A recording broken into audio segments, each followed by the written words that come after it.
Assalamualaikum warahmatullahi wabarakatuh. Bismillahirrahmanirrahim. Alhamdulillahilladzi hadana lihada wa ma kunna linahtadiya laula an hadanallah. Segala puji bagi Allah yang telah menunjukkan kita kepada jalan kebenaran. Shalawat dan salam semoga selalu tercurah kepada junjungan kita Nabi Muhammad, keluarga, sahabat, dan seluruh umat beliau hingga akhir zaman. Saudaraku seiman, di zaman yang penuh fitnah dan prasangka ini, ada satu pertanyaan yang kerap terdengar di tengah masyarakat. Benarkah jamaah tabligh adalah fitnah terbesar bagi umat Islam saat ini? Pertanyaan ini muncul dari berbagai arah. Ada yang mendengar berita, ada yang melihat potongan video, ada pula yang sekadar ikut-ikutan opini orang tanpa pernah menyelami hakikatnya. Padahal di balik tuduhan itu, tersimpan keindahan amal, keikhlasan dakwah, dan semangat memperbaiki diri yang luar biasa. Mari kita renungkan bersama, tanpa fanatik, tanpa kebencian, hanya dengan niat mencari ridha Allah. Bagian 1, asal-usul dan tujuan jamaah tabligh. Jamaah tabligh bukanlah organisasi politik, bukan pula sekte baru. Ia lahir dari kegelisahan seorang ulama besar di India, Maulana Muhammad Ilyas rahimahullah, sekitar tahun 1920-an. Beliau menyaksikan betapa umat Islam di zamannya sudah mulai jauh dari amal agama. Masjid kosong, zikir jarang, bahkan kalimat syahadat hanya tinggal di lisan tanpa makna di hati. Maka beliau berkata kalimat yang kelak mengguncang dunia. Hai umat Muhammad, kembalilah kepada masjid, hidupkan iman, dan dakwahkan kalimat la ilaha illallah kepada setiap muslim. Inilah pangkal dakwah jamaah tabligh, bukan politik, bukan kekuasaan, bukan keuntungan duniawi, tapi menghidupkan iman dengan cara keluar di jalan Allah, mengajak manusia kepada salat, kepada zikir, kepada sunnah Nabi. Namun anehnya, di zaman yang mengaku modern ini, orang yang mengajak kepada masjid justru kadang dituduh sesat, yang mengajak kepada salat malah dicurigai, yang berbicara tentang akhirat dianggap tidak realistis. Bukankah ini terbalik, saudaraku? Bagian 2, tuduhan dan kesalahpahaman. Ada yang menuduh jamaah tabligh sebagai kelompok yang menyimpang. Ada yang bilang mereka tidak mau belajar ilmu. Ada pula yang mengatakan mereka hanya sibuk keluar 40 hari tapi tidak peduli masyarakat. Mari kita lihat dengan jernih. Apakah benar mereka tidak belajar ilmu? Padahal dalam setiap khuruj, setiap malam mereka duduk mendengar bayan, nasihat agama, hadis-hadis Nabi, dan kisah para sahabat. Mereka belajar adab, akhlak, dan tawakal. Apakah itu bukan ilmu? Apakah benar mereka tidak peduli masyarakat? Sedangkan setiap kali mereka keluar, yang mereka lakukan justru mengetuk pintu-pintu rumah muslim dengan senyum dan salam. Assalamualaikum saudaraku, marilah ke masjid, kita hidupkan kembali kalimat Allah.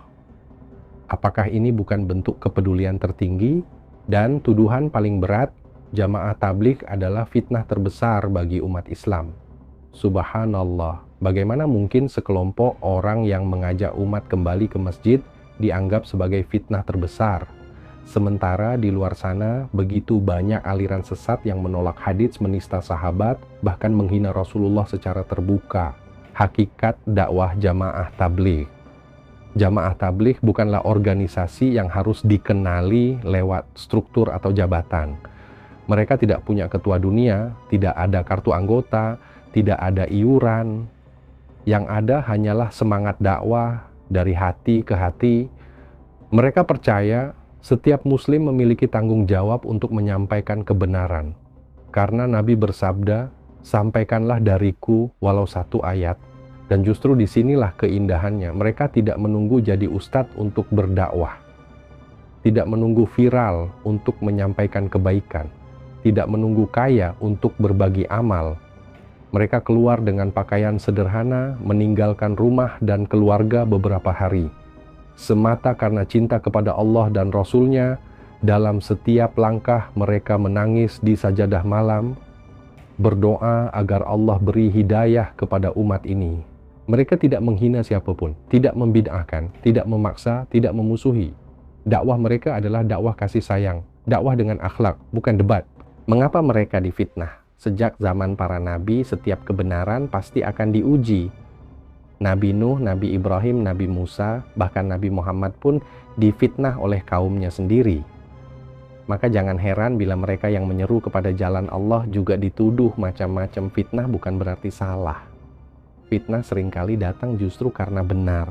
Ada yang tidak suka melihat umat bersatu, ada yang tidak nyaman ketika masjid mulai ramai, ada yang takut bila umat Islam bangkit dengan iman, maka syaitan meniupkan bisikan-bisikan, waspadalah pada jamaah tabligh, mereka sesat. Jangan ikut mereka, nanti terpengaruh. Padahal, kalau kita dekati mereka dengan hati yang bersih, kita akan melihat ketenangan, kelembutan, dan semangat taubat yang luar biasa. Jamaah tabligh tidak pernah memusuhi siapapun. Mereka tidak benci kelompok lain, tidak menjelekkan organisasi manapun. Mereka hanya sibuk memperbaiki diri dan mengajak orang lain memperbaiki diri juga. Mereka tahu dunia ini hanya sementara, yang kekal hanyalah amal dan keridaan Allah. Saudaraku yang dirahmati Allah, dari kisah ini kita belajar satu hal besar, bahwa jangan mudah menilai seseorang atau kelompok hanya dari cerita orang.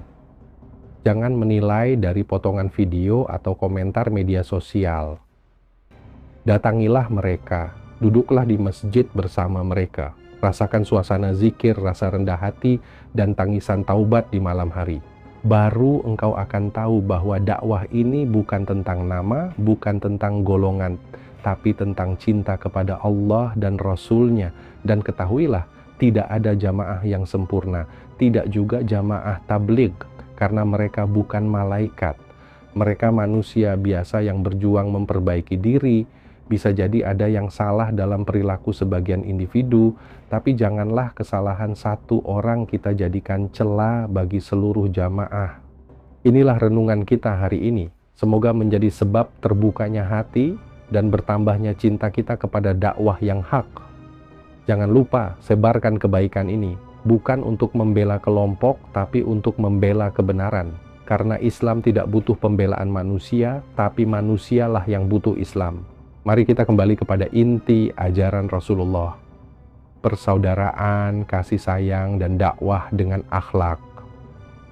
Karena dakwah bukan soal siapa yang paling benar, tapi siapa yang paling ikhlas. Semoga Allah meneguhkan hati kita di atas jalan yang lurus.